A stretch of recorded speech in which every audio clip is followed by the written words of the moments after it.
কারিগরি ছাত্র আন্দোলন বাংলাদেশ কর্তৃক উত্থাপিত 6 দফা দাবির বাস্তবায়নের চূড়ান্ত রূপরেখাতে আমরা মোটামুটি যা পেয়েছি আমি সেটা উপস্থাপন করছি। ক্রাফট ইনস্ট্রাক্টর নামে কোনো পদ থাকবে না, তাদের পদবি হবে সিনিয়র ল্যাব সহকারী এগুলো। 16তম গ্রেডে নিয়োগ হবে এবং সর্বোচ্চ 11তম গ্রেড পর্যন্ত তারা প্রমোশন পাবে। আগামী সেশন থেকে ভর্তি পরীক্ষা চালু হচ্ছে। খুব শীঘ্রই বাংলা এবং ইংরেজি উভয় ভাষণে শিক্ষা কার্যক্রম চালুর জন্য বাংলাদেশ কারিগরি শিক্ষা বোর্ড ব্যবস্থা গ্রহণ করবে, তবে পর্যায়ক্রমিকভাবে ইংরেজিকে ম্যান্ডেটরি করা হবে। এখন থেকে ডিপ্লোমা ইন সার্ভেইং 10ম গ্রেডে জব করতে পারবে, সে বিষয়ে পদক্ষেপ নিয়েছে মন্ত্রণালয়। জব সেক্টরে বেসরকারি প্রতিষ্ঠানসমূহ উপসহকারী প্রকৌশল পদে 10ম গ্রেডের নিচে নিয়োগ দিতে পারবে না এবং 10ম গ্রেড সমমনা বেসিক বেতন নিশ্চিত করার বিষয়ে মন্ত্রণালয় কাজ করবে।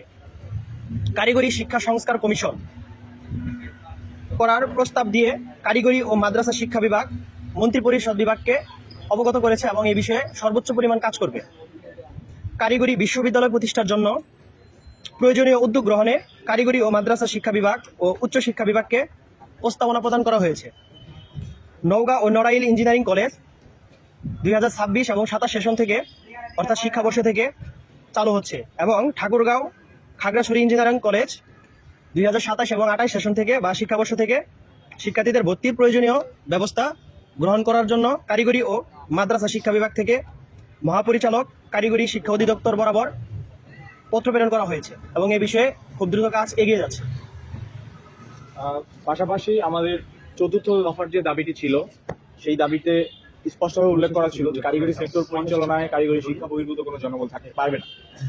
তো আমরা দুঃখের সাথে বলতে বাধ্য হচ্ছি, আমাদের এই কারিগরি সিস্টেমে দীর্ঘদিন যাবৎ শিক্ষক সংকট আমরা ভুগছি। আমাদের টেকের যে শিক্ষকের সংকট তীব্র আকারে ধারণ করেছিল, বর্তমানে সেটা কিছুটা হলে নিরসন হয়েছে। আমাদের যতদূর সম্ভব আমাদের সংশ্লিষ্ট কর্তৃপক্ষ আমাদের উচ্চপদস্থ যে পদগুলো আছে সেখানে টেকনিক্যাল টেক রিলেটেড পার্সনদেরকে পদায়ন করেছে। আমরা কারিগরি শিক্ষা বোর্ড কারিগরি অধিদপ্তরের বিভিন্ন পদে আমরা এখন মহাপরিচালক বোর্ডের চেয়ারম্যান এবং পরিচালক সহ আমাদের একজন প্রকৌশলী কর্মকর্তাদের দেখতে পাচ্ছি, যেটা আমাদের এই সেক্টরের জন্য আশানুরূপ আমাদের ফলাফল পেতে আমাদের কাজ করবে এবং ভূমিকা রাখবে। আমরা চাই খুব দ্রুত বাকি যে পদগুলো রয়েছে সেই পদগুলোতেও আশা করি টিএমইডি কারিগরি মাদ্রাসা শিক্ষা বিভাগ দ্রুত পদক্ষেপ নেবে বলে আমরা আশা করছি। রূপরেখাকে আমরা আসলে 6 দফা বাস্তবায়নের রূপরেখা বলবো না, এটাকে আমরা বলবো 6 দফা বাস্তবায়নের দলিল অনুযায়ী যেরকম প্রত্যেকটা জিনিস সাক্ষ্য প্রদান করে সকল জিনিসের দলিল, সেরকম এই রূপরেখা আমাদের 6 দফা দাবি কিভাবে বাস্তবায়ন হবে তার সাক্ষ্য ভবিষ্যতে প্রদান করে যাবে। আমরা জানি আমাদের সিস্টেমে যে ঊর্ধ্বতন কর্মকর্তারা আছে তারা কিন্তু দীর্ঘস্থায়ী হয় না অথবা নিয়মিত পরিবর্তন অথবা বদলি হতে থাকে।